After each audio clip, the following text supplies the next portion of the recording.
Muy buenas noches, hermanos, que el Señor los bendiga.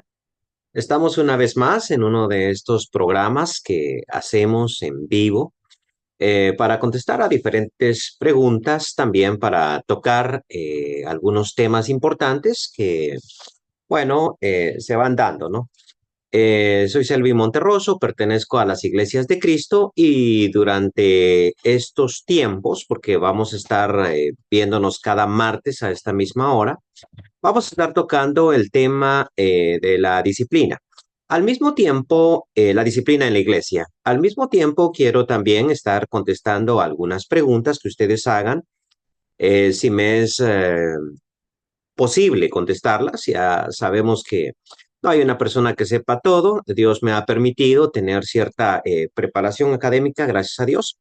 Y bueno, quiero compartir también y también quiero decir que lo que yo expongo acá son simples opiniones, ¿no? Siempre digo eso y lo reitero, ¿no?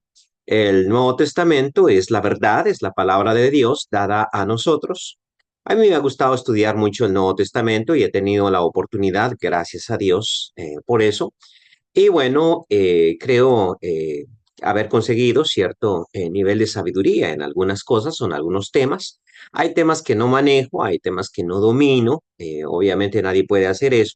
Y en los que domino y manejo, pues yo quiero que mis opiniones sean tomadas como eso, como unas simples opiniones, ¿no? Porque hay cierta temática que generalmente no tocamos en la iglesia y tampoco en los institutos bíblicos, tampoco se tocan.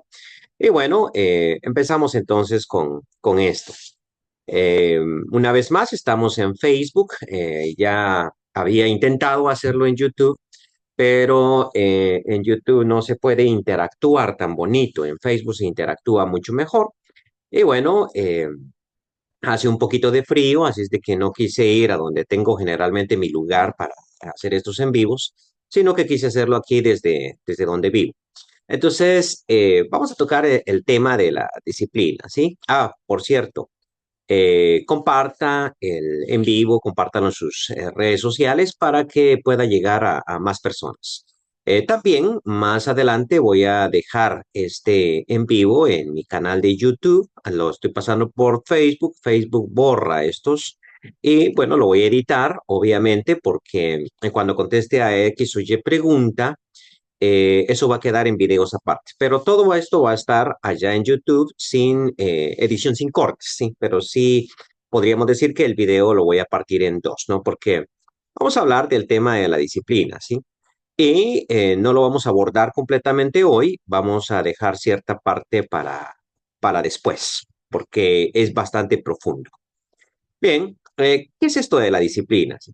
En las iglesias de Latinoamérica siempre se aplica alguna disciplina a los hermanos que han incurrido en pecado. Esta no es una costumbre de las iglesias en Estados Unidos. Me refiero a las iglesias angloparlantes, a las iglesias de gringos, ¿sí?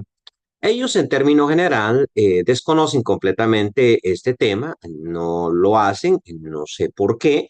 A nosotros quien nos enseñó eso fueron los misioneros que llegaron hasta Latinoamérica, que eran de estas iglesias, ¿no? Pero en las iglesias de Estados Unidos es completamente ajeno el tema. O sea, ellos no aplican, por decirlo así, una disciplina a sus miembros, con algunas excepciones, quizás, pues no conozco todas, pero en las que yo he estado, que son las grandes, y con hermanos con los que he hablado, con ancianos o hemos abordado el tema, pues generalmente ellos no aplican una disciplina, pero en Latinoamérica sí. Entonces, ¿qué es eso de la disciplina? Bueno, la disciplina es la corrección que la congregación local aplica a sus miembros cuando estos caen en pecado. Bien, a partir de esta definición, quiero hacer ciertos puntos o aclarar ciertas tesis o postular ciertas tesis. La primera de ellas es que para que se aplique una disciplina, tiene necesariamente que haber una condición de pecado. Es decir, muchas veces dentro de nuestras iglesias se le aplica una disciplina a alguien por algo que no es pecado, ¿sí? ¿Y qué cosas son pecado? ¿Qué cosas no son pecado? Bueno, al menos creo yo que los líderes de la congregación deben tener la habilidad de demostrar bíblicamente que la conducta de X o Y hermano es pecaminosa. Es decir, cuando nosotros venimos a Cristo, nosotros venimos con ciertos problemas. No todos tienen el mismo temperamento. De hecho, desde la época de Aristóteles, y claro, si alguien me está escuchando y es psicólogo, va a saber que yo estoy hablando cuestiones no a nivel de profundidad, porque hoy en día hay diferentes corrientes, hasta hay, por decirlo así, una especialización en tipología, se le llama esto. Pero en la época de Aristóteles, él dividió los temperamentos de las personas en cuatro: colérico, sanguíneo, flemático y melancólico. Hoy en día eso ya no se sigue de esa forma en psicología. Existen diferentes teorías, pero esta es arcaica, es antigua, pero me sirve para el caso. Entonces, Aristóteles notó que no todos los seres humanos son iguales, que algunos son de acción, algunos son coléricos, toman decisiones, que otras personas son muy alegres, porque son sanguíneos, que otras personas tienden a ponerse tristes, les llamó el melancólicos, y hay algunos que tienen un carácter bastante afable, con los que se puede llevar uno bien, él los llamó simplemente flemáticos. Bueno, cuando un flemático se convierte a Cristo, parece un cristiano maduro. Entonces uno dice, óyeme, este hermano sí, qué maduro, qué cristianismo, ¿no? En el caso de el Instituto Baxter, por ejemplo, siempre llega uno que otro así y se gana la medalla que dan al caballero ideal, porque su temperamento va por ahí. Un colérico nunca se gana esa medalla, porque su temperamento no es ese. O sea, estoy seguro que si el apóstol Pablo hubiese llegado, pues no se hubiese ganado esa medalla del caballero ideal, porque él tiene un temperamento colérico, o sea, es de acción, es de armas tomar. Bueno, entonces a veces nosotros confundimos y pensamos que cierto temperamento, cierta conducta es necesariamente pecaminosa, pero no es así. El hecho de que alguien sea radical, el hecho de que alguien pelee por sus derechos, el hecho de que alguien critique siempre, el hecho de que alguien no acepte las cosas de manera crítica, sino que siempre cuestione, no lo hace pecador. ¿Sí? Y entonces sucede que en muchas congregaciones terminan aplicándole una disciplina a aquel que no se deja, a aquel que protesta, a aquel que pregunta, a aquel que cuestiona, pero eso está mal hecho, ¿sí? Porque la disciplina debe ser aplicada a una situación de pecado, no a cualquier cosa, a una situación de pecado. Y para eso nosotros tenemos que demostrar necesariamente que el hermano que va a ser disciplinado está en una situación de pecado. Eso se puede demostrar fácil por medio de las escrituras si es una situación de pecado, pero si no podemos demostrarlo por las escrituras, es decir, no tenemos un texto que nos avale o un texto que demuestre necesariamente que la persona está en pecado, probablemente no está en pecado, sino que simplemente a nosotros es que nos cayó mal. O de alguna manera queremos sacarlo de combate o que no siga protestando, que no siga cuestionando, que no siga preguntando. Y entonces ese es un mal uso de la disciplina. Segundo comentario o segunda tesis que quiero postular es que la disciplina es un trabajo de la congregación. Aquí voy a hacer dos énfasis. En principio, no es un hermano el que debe aplicar una disciplina, sino es la congregación la que debe aplicar eso. Allá en Mateo capítulo 18, nosotros notamos, por ejemplo, que Jesús dice, si tu hermano peca contra ti, o peca simplemente, creo que sería la mejor opción, es porque esa frasecita contra ti, ¿no? No aparece en todos los manuscritos. O sea, hay manuscritos griegos que contienen esa parte y hay manuscritos que no. Por eso es que en Reina Valera está, pero no estoy 100% seguro si en la Biblia Nueva Versión Internacional aparece también o no aparece. Entonces, no lo sé. No he hecho esa revisión, pero sí sé que en muchos de los manuscritos, por decir así, los mejores no aparece. Esa frasecita peca contra ti. Pero si ves a tu hermano pecar, entonces ve y repréndelo tú, estando él y tú solos. Si te oye, has ganado a tu hermano. Entonces, es un proceso de disciplina en cierto sentido, pero no de la que estamos hablando. Si no te escucha, toma contigo dos o tres, ¿no? Para que en boca de dos o tres testigos conste toda palabra. Y si no los escucha a ellos, pues dilo a la iglesia. Y si no escucha a la iglesia, pues tenlo por gentil y publicano. Entonces, aquí la máxima autoridad en la situación de disciplina es la iglesia, es la que toma la decisión, la asamblea como tal, y no un hermano u otro hermano. Claro que el caso de Mateo 18, o el caso que pinta Jesús acá, es el caso de una congregación que no tiene sus respectivos ancianos, ¿no? ¿Por qué asumo ese criterio? Bueno, las iglesias primitivas, las iglesias antiguamente, no tenían ancianos. Eso es un proceso posterior cuando ellos llegan a cierta madurez. Bueno, donde no hay un ancianato debe ser la congregación. Pero, ¿qué pasa si en la congregación ya existe un ancianato establecido? Bueno, en este caso debe ser el colegio de ancianos. El colegio de ancianos. Notemos la palabra que estoy utilizando. Lo que sucede es que existe un malentendimiento en nuestras iglesias, a veces, y los ancianos creen tener poder individual, y no debe ser así. Un anciano es un simple miembro de la congregación, solo que tiene una función especial. Es un pastor, es alguien que visita, es alguien que cuida, es alguien que protege a la iglesia. Pero su poder no emana en sí de él mismo como anciano, sino emana de Dios y de la congregación como tal, que le ha dado ese rango. Entonces, las decisiones en cuestiones de disciplina deben tomarla el conjunto de los ancianos y no un anciano. Sucede que hay congregaciones que tienen ancianos, muy bien, pero estos ancianos no saben trabajar muy bien, tienen que trabajar como equipo. Cuento una anécdota, ¿no? Resulta que en cierta ocasión nos regresaron a un estudiante cuando yo estaba en Baxter. Y pues un anciano de la iglesia, donde nosotros lo habíamos asignado, entregó una carta, o eran dos estudiantes, entregó una carta donde él exponía los problemas que tenían esos muchachos, como muchachos inmaduros, ¿no? Que tenían que mejorar y por eso los estaba devolviendo.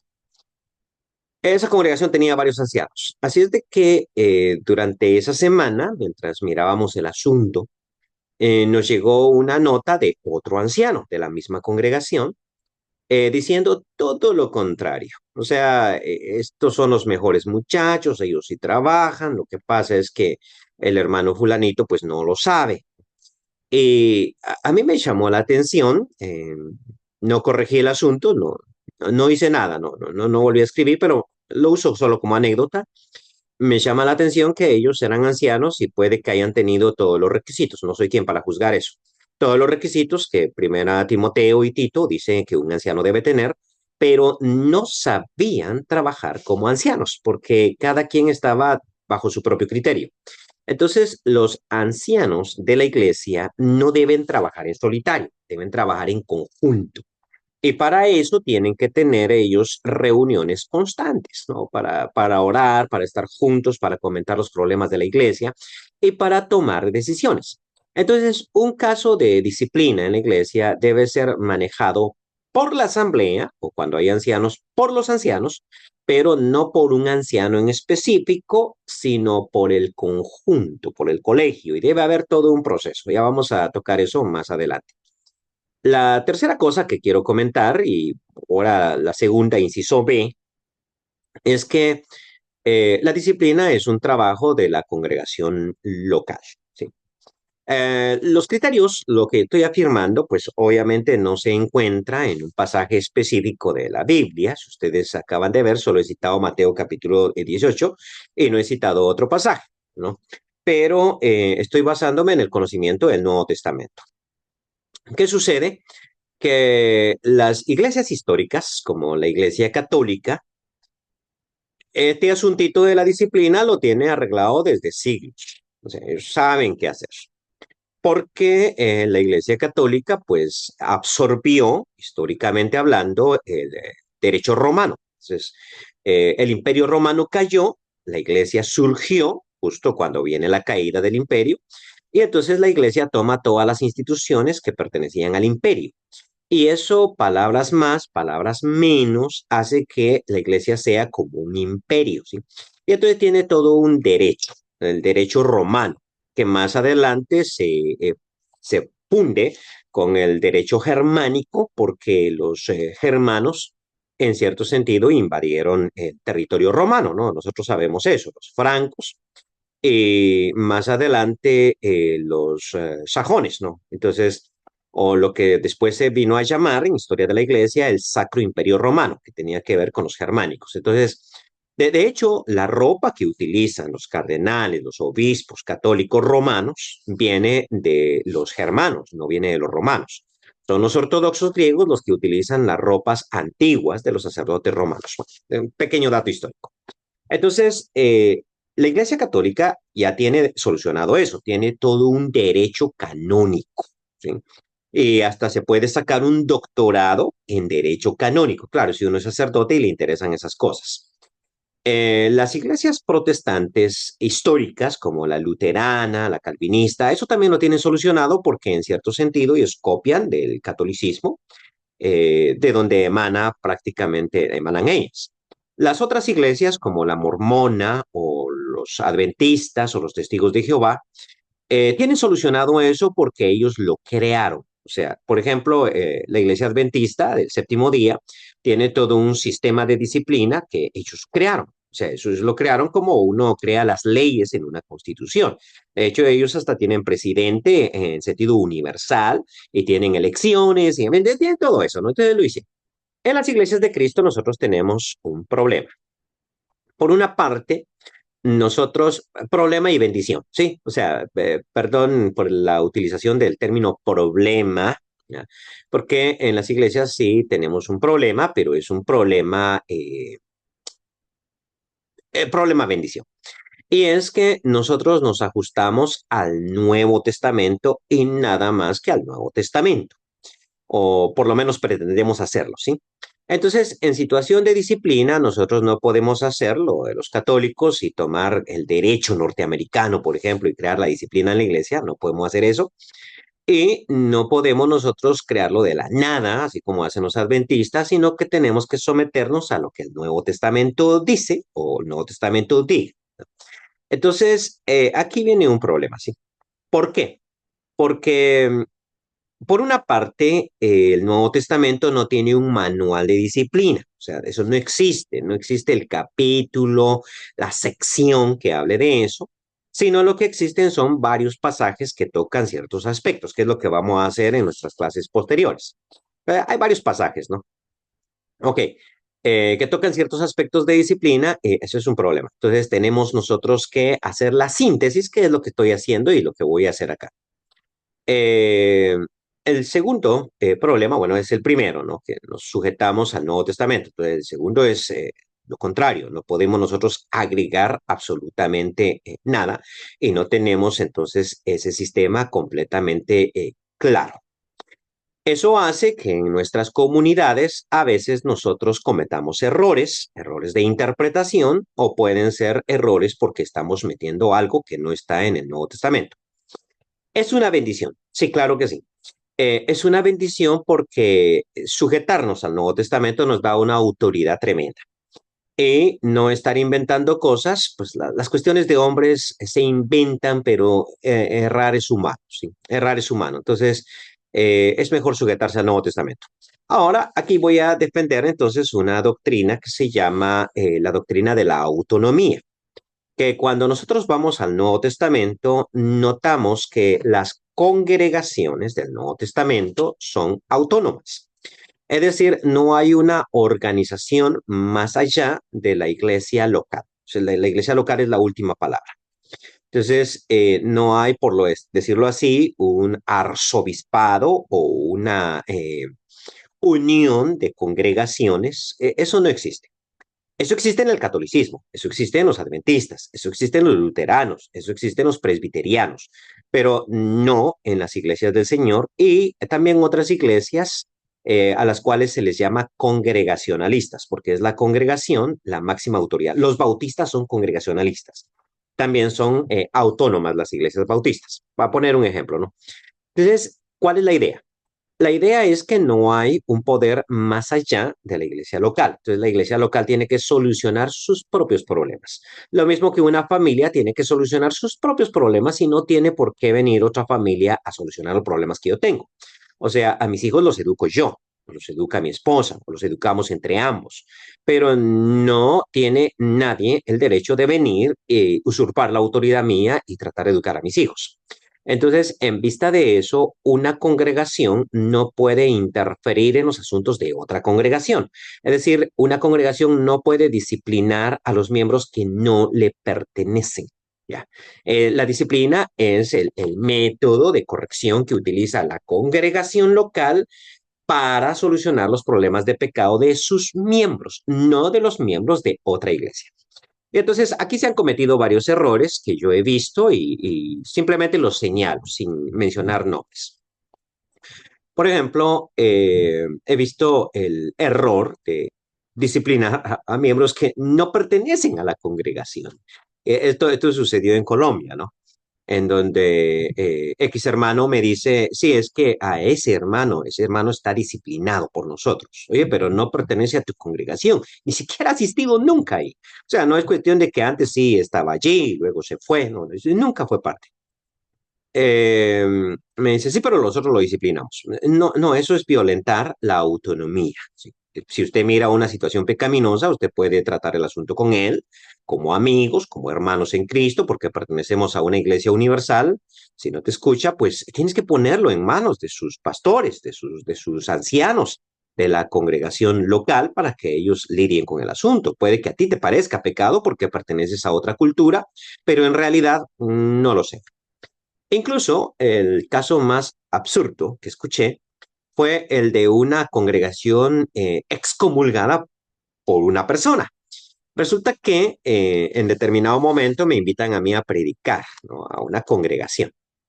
A mí me pareció bien, solo que yo no sabía cómo llegar, que me llamaron por teléfono. Entonces le pregunto a un hermano, ¿sabe usted dónde queda esta congregación? Y él me dice, sí, sí sé.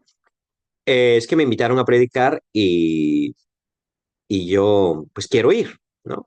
Entonces él se ofreció muy gustoso, yo lo llevo, pero eso sí, solo lo dejo ahí, o sea, ahí cerquita, ¿no? Y usted va y usted mira cómo es regresa. Pero el regreso no es problema, sí, el problema era la ira. Pero ¿y eso por qué? O sea, ¿por qué usted no quiere ir ahí, no? Pues porque esa congregación está excomulgada. ¿Por quién? Pues por mí, o sea, yo excomulgué a la congregación. Ese es un caso muy interesante y otro caso que es un error es de asociaciones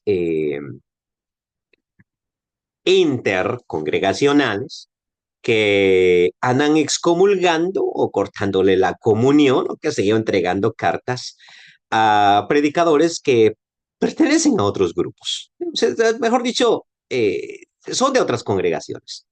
Eso no está bien, eso no es bíblico. O sea, es la congregación local la que vela por sus miembros. Soy yo el que me preocupo por mi familia, no me preocupo por los del vecino. Y si miro al hijo del vecino en malos pasos, pues le digo al papá, ¿no? Y si el papá no quiere hacer nada, pues es un asunto muy de él. Pero entonces, cuando se forman estos grupos, que entiendo la formación de los grupos. O sea, por ejemplo, en nuestros países muchas veces es necesario e importante tener personerías jurídicas porque salen muy caras y porque la unión hace la fuerza. Entonces las iglesias se juntan, ¿no? Para tener una sola personería y no varias. Y claro, en ciertos países, es que Latinoamérica son muchos países. En ciertos países es fácil tener una personería jurídica. Eso es sencillo, pero en otros países es muy complicado y cuesta plata. Entonces es más fácil tener una sola personería unida. Y eso yo lo entiendo. O sea, es una situación legal. Hay un presidente de esa personería que representa legalmente ante el Estado al grupo de congregaciones autónomas que tiene la Iglesia de Cristo. Y la Iglesia es totalmente autónoma para adherirse y autónoma para separarse, o sea, no hay ningún problema. Pero en ciertos países, estas organizaciones usurpan ya el rol de la congregación local. Es decir, empiezan a formar o empiezan a meterse en otros asuntos, porque esta situación es política, ¿sí? Simplemente representar a la iglesia o a las iglesias delante del gobierno, de tener un fuerte común, ¿sí? Pero siempre hay uno que otro predicador de las iglesias o hermanos que se salen de la corriente. Empiezan a juntarse mucho con otras iglesias y ya aprenden sus malas mañas y empiezan a hacer cambios. Pues entonces simplemente los excomulgan, o sea, los juzgamos y los excomulgamos. Ese es un problema. Así inició la Iglesia Católica. Ese es el origen del mal. Y cuando nosotros tenemos una sola organización piramidal y aplicamos disciplina, esa disciplina luego crece, eso llega a ser una inquisición en un futuro. O sea, ahorita solo te excomulgan, más adelante te van a quemar vivo. Entonces, así fue como surgió la Inquisición, por ese tipo de poder. Entonces, eso está mal y son errores que se han cometido históricamente por no entender que la disciplina, una vez más, es el método que utiliza la congregación local. No una organización supracongregacional, la congregación local para solventar, para solucionar, para lidiar con los problemas de pecado de sus miembros, no de los miembros de otra congregación. Bueno, en síntesis, eso sería. Quiero ver la hora. Pasamos 26 minutos y quiero ver si tienen algunas preguntas. Si no, continuamos con el tema. Las preguntas pueden ser con respecto al tema que estoy tocando, obviamente, pero igual si tiene algún otro tema que yo quiera que yo toque y puedo tocarlo así rapidito, con mucho gusto yo lo hago. Bien, solo me muestra el Facebook quienes lo están viendo. Hermano Isaías Quintanilla siempre nos saluda. Dice, hermano Selvin, un saludo cordial y bendiciones. Muchas bendiciones, hermano, que el Señor lo bendiga. Pedro Matus dice, muy buen estudio, hermano. Bueno, muchas gracias, hermano, por su comentario. Sigue diciendo, eh, solo me muestra quienes lo están viendo. A Hugo tercero. Tal Hugo, bendiciones, Selvin, dice, se ve que hace frío ahí. Sí, hace frío por la chaqueta que tengo puesta, aunque ya estoy entrando en calor, ¿sí? O por el pelo largo. Bueno, lo que pasa es que aquí es muy caro cortarse el pelo, ¿sí? A mí me gusta usarlo corto, pero está cara la cosa. Saludos, Hugo, bendiciones. Y alguien más, sí, Edgar Lucero, ¿no? Bendiciones, hermano. Dice saludos, hermano, que el Señor lo bendiga. Ahí siempre lo miro en fotos, ¿no? Jairo Antonio Quiroz dice saludos hermanos Elvin, es muy buen tema. Gracias hermano Jairo, saludos hasta Nicaragua. La vez pasada me preguntaron si es que yo conozco a todos los que me saludan acá y en cierto sentido sí, porque me gusta seguir las redes sociales y me gusta fijarme en las personas. A veces no, a veces no. Bueno, dice una pregunta para mi hermano. Dice Pedro Matus, pero luego no la escribió, tal vez la escribe más adelante, ¿no? Pero bueno, sí, estamos para contestar las preguntas. Abner García dice, ¿por qué hay iglesias que mandan cartas a otras iglesias para que hagan cortes de comunión? Ah, bien, eso es una mala costumbre, me parece una mala costumbre nicaragüense, en Nicaragua donde yo la veo, pero que tiene algo de interesante, sí. Déjeme explicar eso. Y quizás lo toque más adelante con mayor profundidad. Pero sí, es una costumbre no muy buena, porque resulta que en el caso, por ejemplo, de que yo tenga un problema con algún hermano, pues si este hermano sea un líder en una congregación, esa congregación dice que me aplica a mí una disciplina y que me ha cortado comunión, lo cual, como manejábamos en nuestra tesis, no se debe hacer, porque debe ser la congregación local a sus miembros, ¿no? Sencillo. sea, no tienen derecho de hacer eso conmigo. Pero luego envían cartas a las diferentes iglesias diciendo algo como el hermano Selvin Monterroso es un pecador o se ha salido de la doctrina, por ejemplo, entonces no lo reciban. ¿Ok? Las cartas son una mala costumbre, ¿sí? Porque generan toda esa problemática, ¿no? Yo creo que hablando se entiende la gente y si no estamos de acuerdo en algo, pues dialoguemos, ¿no? En estos programas he tenido muchos en vivos y he compartido con hermanos con los cuales yo no estoy de acuerdo en todo y a veces ni siquiera en los temas que hemos estado tocando acá y se puede notar que tenemos diferentes puntos de vista, pero yo no escribo una carta diciendo que deben excomulgar al hermano o una carta a sus patrocinadores si en caso tiene algún patrocinio para que ya no lo ayude. O sea, creo que eso es muy mundano. Pero sí hay un lugar para las cartas. Y déjeme explicar. Cuando nosotros nos enteramos, y esto lo manejan muy bien los psicólogos. Por ejemplo, si yo, y también los sacerdotes, creo, con los sacerdotes no estoy seguro, pero recuerdo en mis clases de derecho canónico que algo de esto había. Sí, porque tengo una licenciatura con la Universidad Católica, ¿no? Entonces, lo que sucede, por ejemplo, con un psicólogo, esto sí lo sé, es que yo puedo hablar con un psicólogo y el psicólogo tiene que tener profesionalismo y jamás revelar lo que yo le cuento. O sea, tiene que tener ese secretismo. Sin embargo, si él se entera, ¿sí?, que yo pretendo hacerle daño a alguien más, o sea, yo le conté, por dicho, yo le dije, ¿sabe qué? Quiero matar a fulano, porque me hizo esto, me hizo lo otro y tengo deseos de matarlo. Ahora el psicólogo tiene derecho, ¿no? Su propia ética profesional le permite a él revelar el asunto. Quizás alertar, ¿no?, a la policía o alertar a la persona en cuestión para que se cuide, ¿no? Porque no se le perdonaría que yo cometa el crimen y él, habiéndolo sabido, no pudo evitarlo o no lo evitó. Entonces, hay ciertos momentos en los que un psicólogo puede romper el silencio. Lo mismo un sacerdote tiene que ver cuando yo voy a hacerle daño a otra persona o me voy a hacer daño a mí mismo. O sea, hay un daño.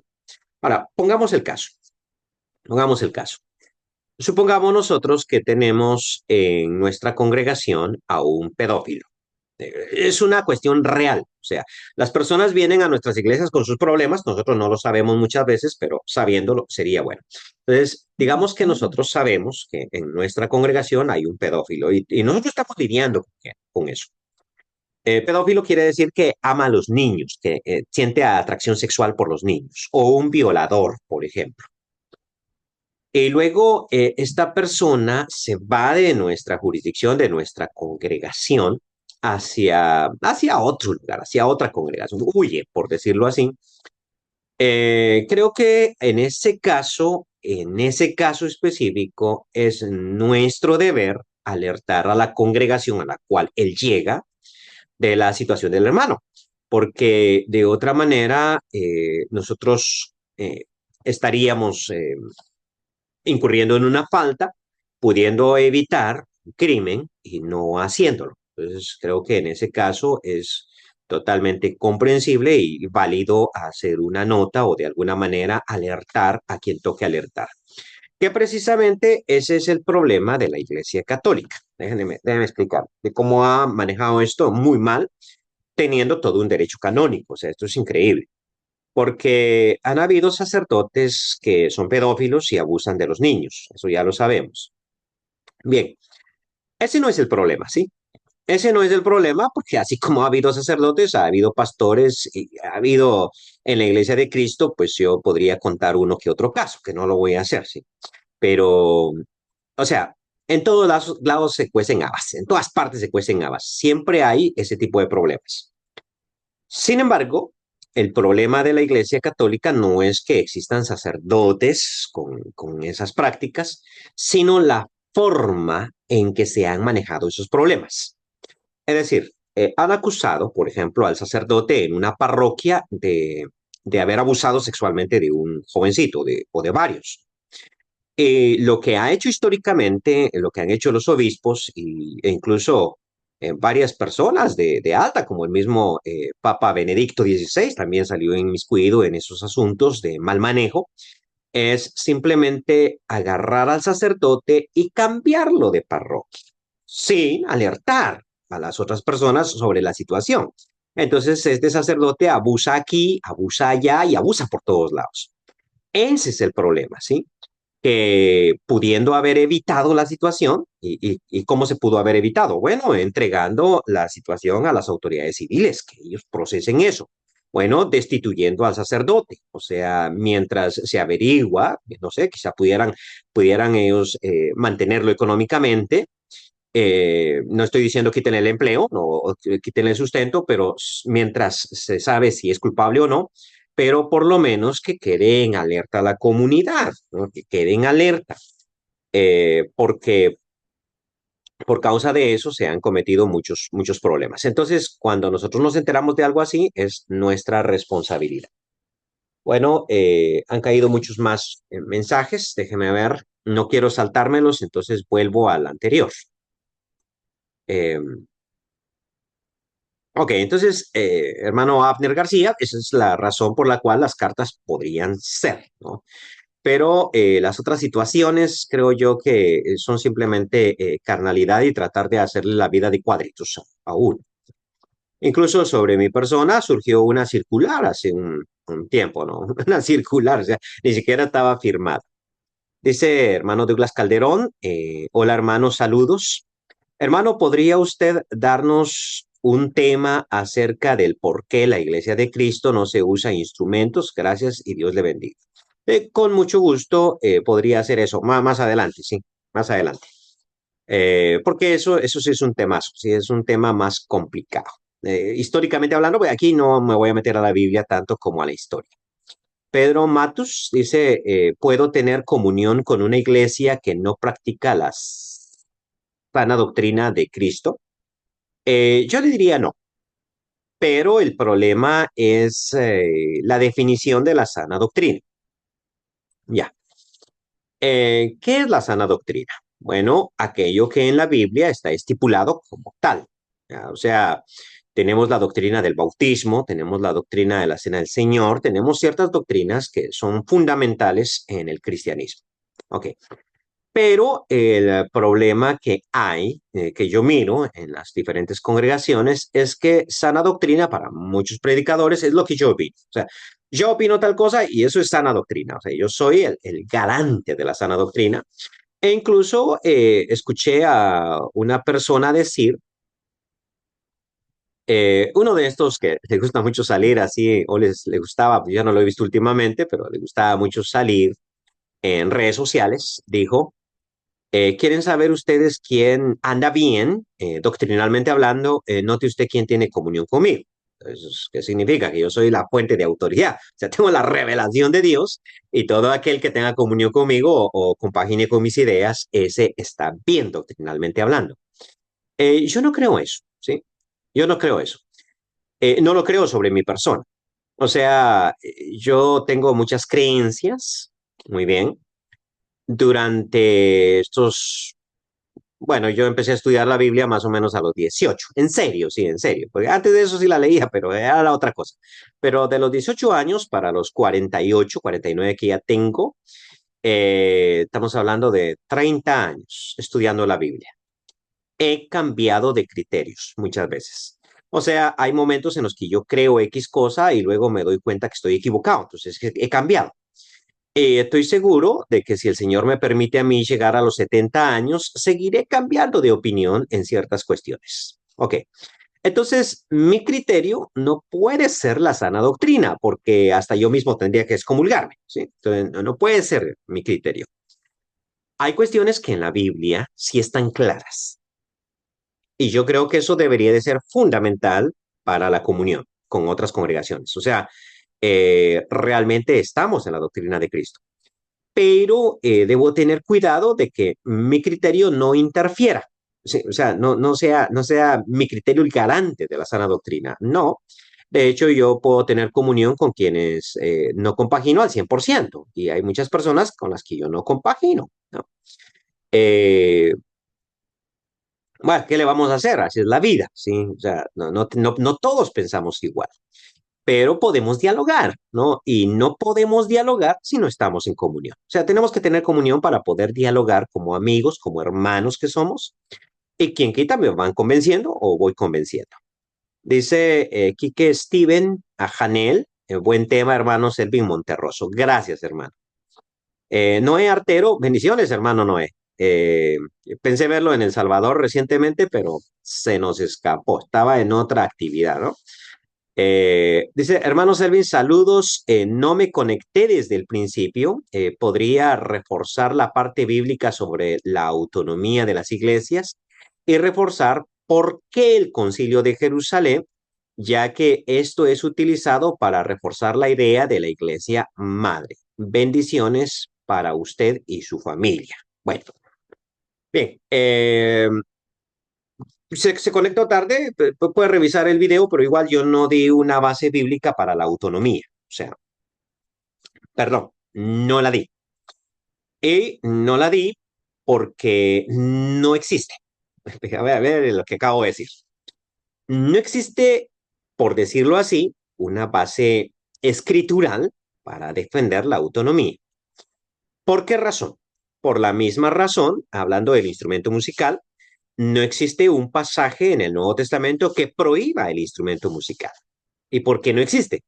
Bueno, porque a nadie en el siglo primero se le ocurrió agarrar una guitarra. Bueno, no existía la guitarra es un invento posterior. ¿Eh? Agarrar una lira, qué sé yo. Eso no se le ocurrió a nadie, entonces nunca hubo una regulación. ¿Ya? Entonces, a nadie se le ocurrió una iglesia jerárquica. O sea, a nadie se le ocurrió un papa. Aunque los católicos digan que Pedro fue el primer papa, porque Pablo perdón, Lino, ¿no?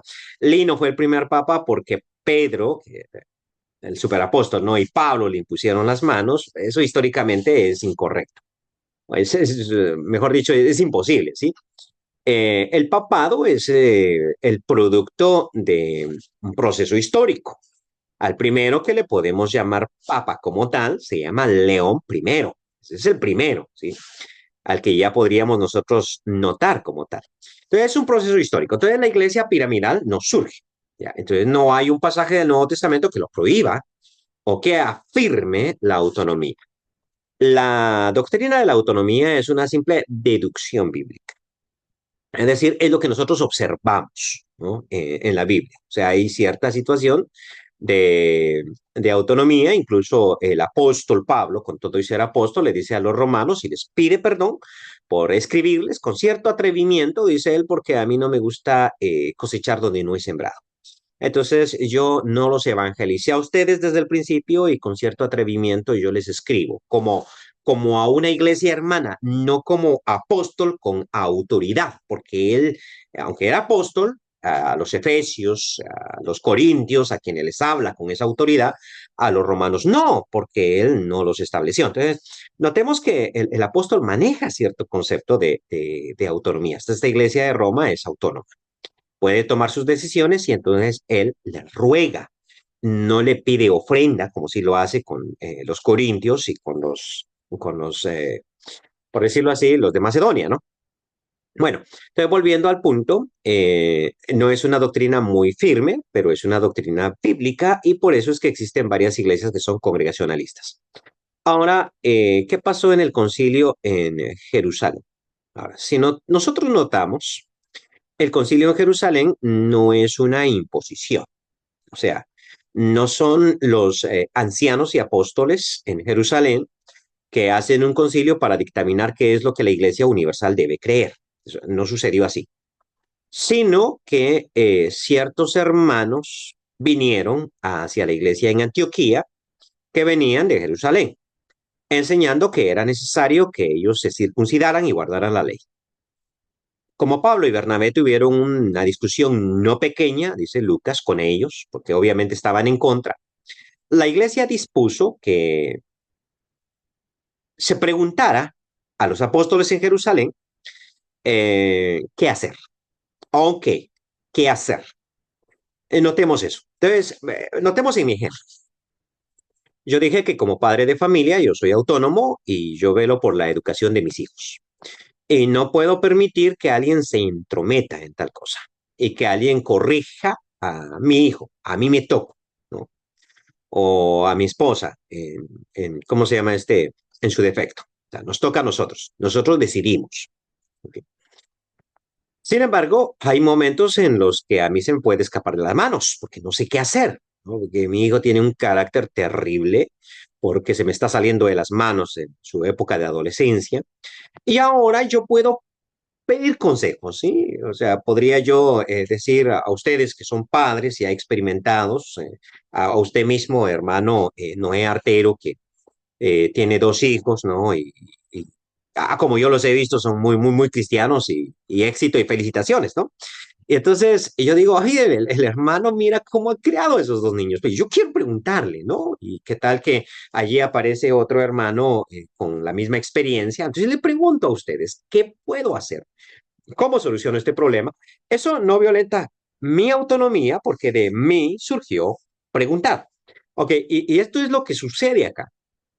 La iglesia de Antioquía no está siendo subordinada a la iglesia en Jerusalén, aunque el catolicismo diga que sí, no pasa ahí. Y uno puede examinar el capítulo 15 de Hechos para darse cuenta que no es así. Es la iglesia de Antioquía la que está solicitando la ayuda. O sea, hay un gran debate acá entre estas gentes y bueno, Pablo es Pablo, es un teólogo. Y no voy a decir que los judaizantes no son igualmente increíbles. O sea, hay un debate grande, ¿sí? Y entonces necesitamos que la iglesia ¿cómo se llama este? En Jerusalén pueda ayudarnos. La iglesia en Jerusalén hace el concilio, muy bien, y luego envía una carta. Y en esa carta saca sus conclusiones, ¿no? Y además dice, nosotros no hemos dado orden a nadie que enseñe absolutamente nada, porque de hecho no lo habían hecho. Entonces, no lo veo yo precisamente como ese caso. Podría yo decir, bueno, es que los apóstoles estaban vivos y ellos ejercían control sobre las diferentes iglesias, pero no es el caso en ese concilio de Jerusalén. Dice Jorge Reyes, hermanos, saludos. Si un hermano pertenece a otra iglesia de Cristo, otra filial de la iglesia de Cristo, y ahí está en disciplina, podemos recibirle en nuestras congregaciones si se quiere arrepentir, pero no seguir en su congregación. Bueno, yo diría que sí, ¿no? Diría que sí. El asunto de la disciplina y más adelante, este es un tema que vamos a estar tocando varios martes, ¿no? Porque es muy largo. O sea, el material que estoy tocando tiene 8 secciones.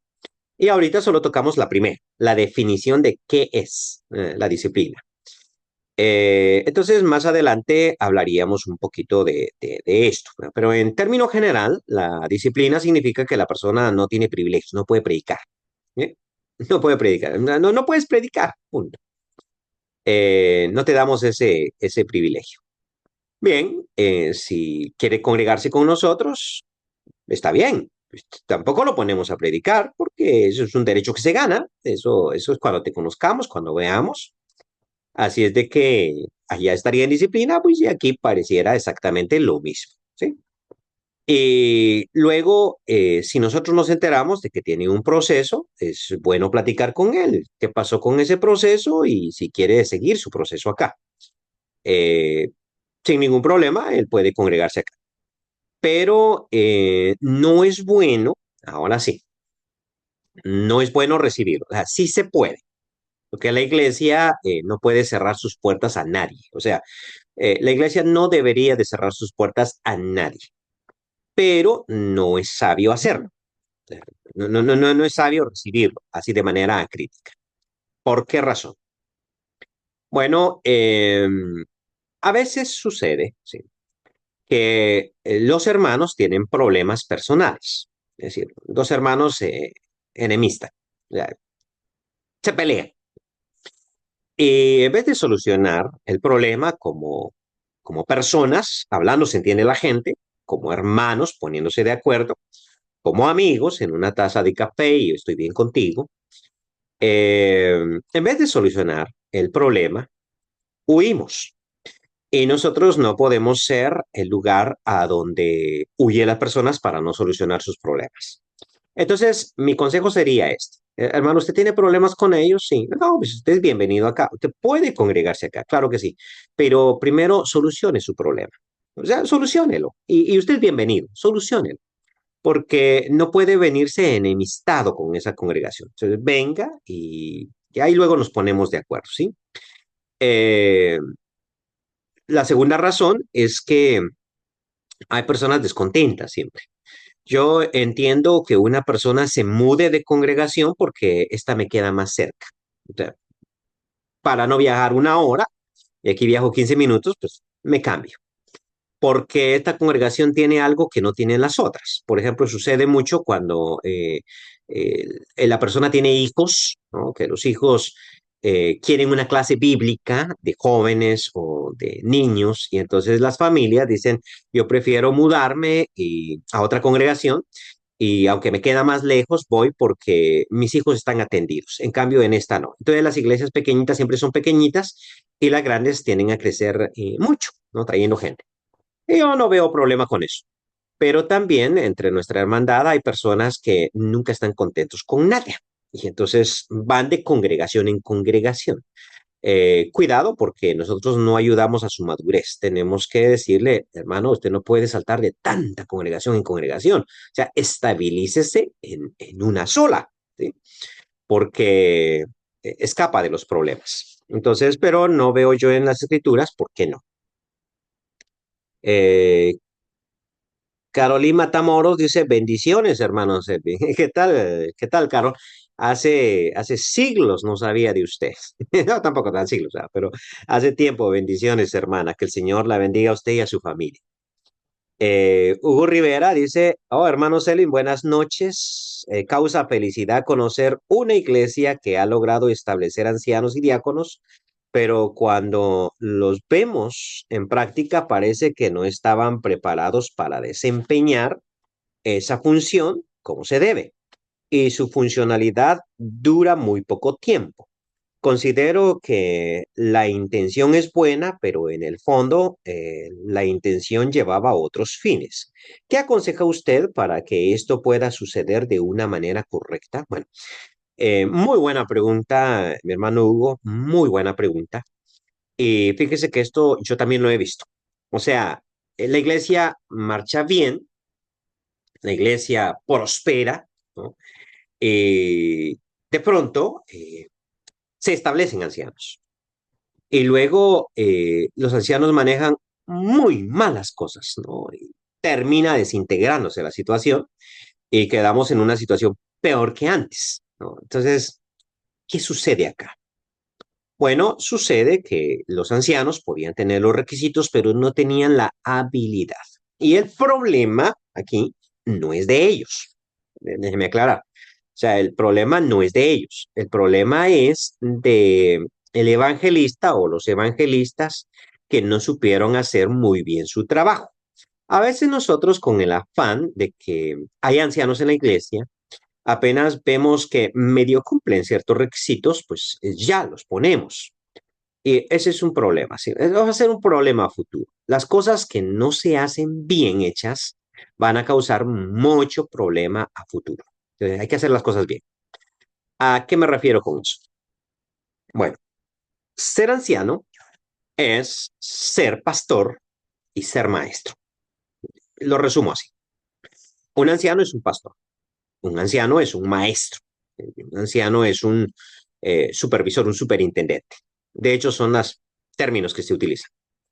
En primer lugar, es un pastor, muy bien, que visita, que cuida, que protege, ¿no? Se le llama pastor. En segundo lugar, es un maestro que sabe la doctrina, sabe guiar a la iglesia. Y en tercer lugar, pues es alguien que se ocupa de la administración.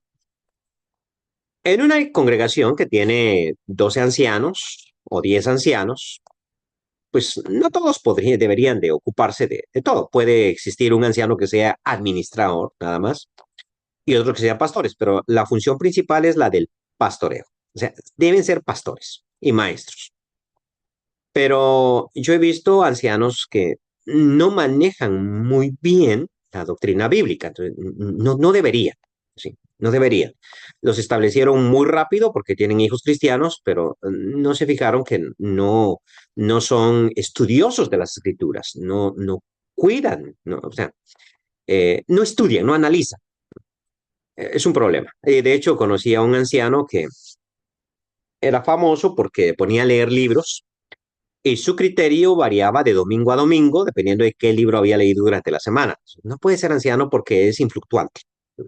Perdón, es fluctuante. Se me está olvidando el español. Es fluctuante, no tiene una base sólida. Eh, También conocí otra congregación que tenía un anciano a distancia, a distancia porque el hermano ni siquiera me mantenía en el lugar, tenía de viaje, ¿no? Aunque medio funcionaba más o menos bien, ¿ya? Pero eso no era pastor, ¿ya? Estoy seguro que ni siquiera conocía las casas de los hermanos. Entonces, esos trabajos deben funcionar. Ahora, aquí va mi consejo. Eh, Como todo arte, como toda profesión, la funcionalidad se adquiere con la práctica, ¿sí? Entonces, ¿qué sucede? Que el evangelista controla la iglesia como cacique. Eso es cierto. O sea, los evangelistas son caciques. Le duela a quien le duela. Así actúan en la mayoría de las iglesias. Y no comparten, como el Señor Oscuro, el Señor de los Anillos, no comparten poder con nadie. Toman todas las decisiones. Luego se van y dejan instituidos a ancianos. Y los ancianos, pues copiaron ese mal estilo. Porque, y, bueno, en primer lugar, están en una oficina, o sea, están en un trabajo y no saben ni cómo hacerlo, ¿no? Tienen los requisitos, pero no saben cómo hacer el trabajo. Esto se debe a que el evangelista nunca compartió responsabilidad con ellos. Aquí viene mi criterio. Se debe nombrar ancianos a las personas que ya están haciendo el trabajo. O sea, si yo soy evangelista de la congregación, yo debería de preocuparme porque los varones de la congregación me apoyen en las decisiones, o sea, tengamos reuniones de varones, expongamos los problemas de la congregación y busquemos las mejores soluciones, ¿no? Ayúdenme. También debo dar responsabilidades de administración, también debo dar responsabilidades de pastoreo, también debo dar responsabilidades de todo. Como la madre enseña a la hija a cocinar desde que tiene 12 años, a lavar platos, a cocinar para que cuando tenga 18 años sepa cómo hacer eso. Como el padre enseña a su hijo un arte, si es negocios. Así como los médicos van a práctica a los hospitales muchos años antes de graduarse. Ok, así es todo, ¿no? Entonces en las iglesias debería de ser exactamente así, que la transición ni siquiera se note, ¿no? Es decir, los nombraron ancianos, sí, ellos estaban haciendo ese trabajo, ¿no? Ya lo estaban haciendo, ya, solo que ahora es de manera oficial. Ese proceso de transición es el que toca. Esto es como que yo tome todas las decisiones por mi hijo, ¿no? Todas. Cumplió 18 años ayer y ya hoy usted es un hombre hecho y derecho, es libre, decida. Él no va a tener idea de cómo decidir. No va a saber qué es peligro y qué no, porque yo nunca dejé que él tomara decisiones. Entonces, cuando un bebé nace, es completamente dependiente de sus padres y ellos deciden todo, pero poco a poco hay que dejar que el niño vaya tomando decisiones, vaya creciendo, madurando, pueda decidir qué ropa usar, pueda decidir en determinado momento qué comer cuando tenemos distintas opciones. Y que cuando llegue a los 18 él ejerza la libertad a la cual ya está acostumbrado. Ese es el proceso sano, ¿no? Eso se da en todas las profesiones. Creo que ese ha sido nuestro problema. Bueno, voy a tratar de ir más rápido porque la hora se me está yendo. Ya se me fue la hora, pero voy a tratar de contestar más breve a las preguntas. Abner García dice, gracias hermano, saludes. Hermano Rudy Arguera, mucho gusto hermano, a rato no lo veía, aquí digo, conectado en internet. Dice, hermano, Dios le bendiga, buen tema, una pregunta, ¿qué se debe hacer cuando uno invita a un predicador o a predicar una campaña, pero teniendo todo preparado? Uno se da cuenta por medio de miembros de otras iglesias, de otras ciudades o países, que este predicador casado se ha mezclado sexualmente con hermanas en diferentes lugares donde él ha estado predicando. Bueno, en primer lugar, mucho cuidadito con las hermanas.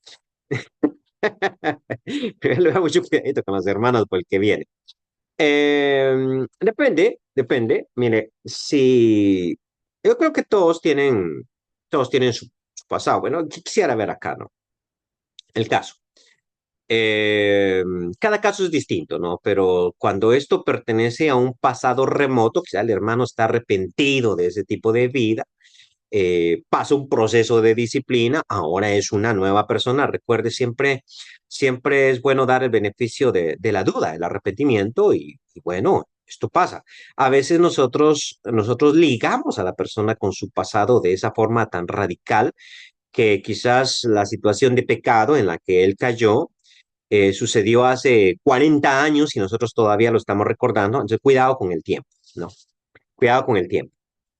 Pero, bueno, primero cuidado con el tiempo. El segundo, cuidado con los rumores infundados, ¿sí? Cuidado con los rumores infundados.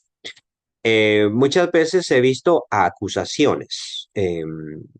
Bueno, sobre mi persona se han dado acusaciones, no de ese nivel, ¿no?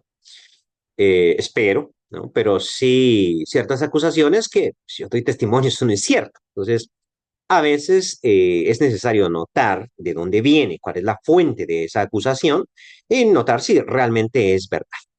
Pero si nosotros estamos convencidos de que la situación es reciente y es verdad, fácilmente podemos cancelar. O sea, no hay ningún problema con eso. No hay ningún problema con eso.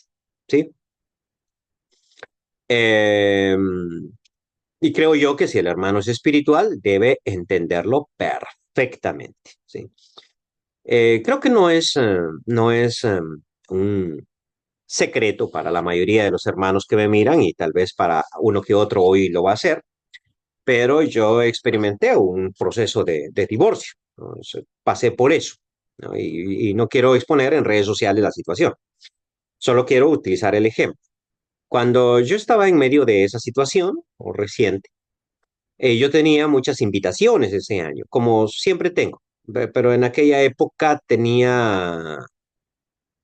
vez tenía menos, ¿no? Pero tenía como unas 7, 8, no recuerdo el número, invitaciones a predicar a mí no me invitan para campañas, me invitan más para seminarios, ¿no? Entonces, seminarios pendientes. Y lo que yo hice fue eh, cancelar todas las invitaciones y exponer ante los hermanos a quienes estaba cancelando mi razón. O sea, mire hermano, esto y esto sucedió con mi vida y yo por eso estoy cancelando y no creo que sea correcto que yo vaya y les enseñe. ¿Ok? Y bueno, yo creo que es parte de la humildad. Yo le dije al Señor en oración, eh, no quiero no seguir predicando por una situación. De hecho, hubo un hermano muy querido, me guardo el nombre, que en ese momento, en ese momentito, antes de que el escándalo sonara, yo le conté a él, ¿no? Y en ese momentito él me aconsejó que no hiciera eso. O sea, que me dice, tú sigue predicando. Mira, un médico cuando atraviesa situaciones de salud, pues sigue trabajando. Un ingeniero cuando se equivoca, pues sigue trabajando. Todos trabajan. Tú un predicador, ¿no? Entonces no dejes de trabajar. Pero yo creí sabio hacer, ¿no? Y pues hice oración, ¿no? Y recuerdo esa oración porque a mí me gusta lo que hago y le dije al Señor, si es tu voluntad que yo siga, pues tú me darás la oportunidad, pero si no me la das, perfecto. O sea, no tengo ningún problema con eso. Entonces, me invitaron después de un par de años, un año por ahí, a Guatemala. Fue la primera invitación a Guatemala, a un encuentro juvenil. Me invitaron como conferencista y pues cuando recibí la invitación, yo escribí a los hermanos. Recuerdo que era el hermano Israel Lush, creo, a quien yo escribí. Y le comenté, le conté mi situación y le dije, si ustedes me invitan, tienen que saber esto sobre mi vida y si hay algún problema, usted no se preocupe, yo no me siento mal por eso, ¿sí? Y bueno, a ellos les pareció que estaba bien que yo predicara. Y a partir de ahí lo hice con todas las congregaciones. O sea, no he dejado de hacerlo. Con una excepción, una excepción muy, muy, muy fea, pero con una excepción que pensé que ya era de Vox Populi, todo el mundo lo sabe, entonces no lo dije y debía haberlo dicho. Pero creo que eso es conveniente, sí, estoy en un proceso. Y creo que si usted se da cuenta de algo así, está bien cancelar. Sería mi consejo. Abner García dice, hermano, a ver qué día puede hacer un tema sobre el vino, su uso bíblico y cultural de los judíos, su uso en la cena del Señor, jugo o vino. Ese es un buen tema, sí. Muy buen tema, hermano. Va a ganar algún enemigo ahí. Eh, adversario, ¿no? Pero igual podemos hacer incluso un conversatorio. Joseph Quiroz dice, pero es sencillo limitarnos a lo que dice la escritura sin ponerle interpretaciones fuera de contexto. No sé exactamente de qué comenta Joseph Quiroz eso. Saludos, hermano. Creo que está en Cihuatepeque todavía, ¿cierto?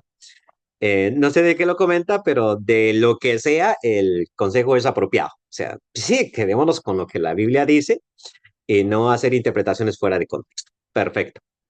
Milton Méndez dice, en doctrina no podemos negociar, pero en cuestiones de opiniones a veces toca ceder. Sí, solo que el problema es la línea, es decir, ¿qué es doctrina? ¿Qué es opinión? ¿No? Y hay un momentito en que alguien tiene esa línea un poquito movida, ¿sí? Eso es importante tocarlo. ¿Qué es doctrina? Eh, Mario Alfaro dice, saludos hermano Selvin Monterroso, amigo y hermano en la fe. Tercera de Juan 2. Gracias, hermano. Eh, como dijeran ciertos pastores, recibo esa bendición. Gracias, hermano Mario. Imagino que está en Catacamas, no, pues Mario viaja mucho, pero si está ahí, saludos, hermano. Y si está viajando también. Dice Noé Artero, muchas gracias por su respuesta, hermano. De acuerdo, bendiciones totales para usted y para todos los conectados en su tan especial programa. Gracias, hermano Noé. Espartaco Alonso dice, saludos, mi estimado Selvin Monterroso. Gracias, Espartaco. Gracias. Marvin Tercero dice, Dios los bendiga grandemente, hermanos. Ah, Margarita Tercero, perdón, no es Marvin Tercero. Margarita Tercero dice, Dios los bendiga grandemente, hermanos. Gracias, hermano. Susi Alfaro dice, cabal, saludos y bendiciones, hermano. Cabal. Saludos hasta Medellín, Susi. Dios la bendiga. Sí, sí, cabal, que la respuesta me imagino, cabal. Osbel Triana Brito dice saludos y bendiciones, profesor. Saludos, Osbel. Qué bueno que me está viendo desde Cuba. Margarita Tercero dice muy buen tema. Gracias, hermano Selvin. Elin Yadir Casaca dice bendiciones, hermano Selvin. José Mejía dice Dios lo bendiga, hermano Selvin. Gracias por compartir lo que ha aprendido de Dios. Gracias, hermano. Mariluz Morales dice, qué bonito tema, Dios lo bendiga. Bueno, vamos a seguir con este tema. O sea, yo solo di la introducción y ustedes pueden ver allí en el inicio lo que estábamos viendo. Neto Pérez dice, saludos cordiales, hermanos. Y con Neto tenemos aquí algo pendiente. Nos vamos a poner de acuerdo, sí. Tal vez lo tengamos aquí en el programa más adelante. Bueno, hermanos, llegamos al final, ya no hay más preguntas. Voy a simplemente resumir lo que dije al inicio, y es importante.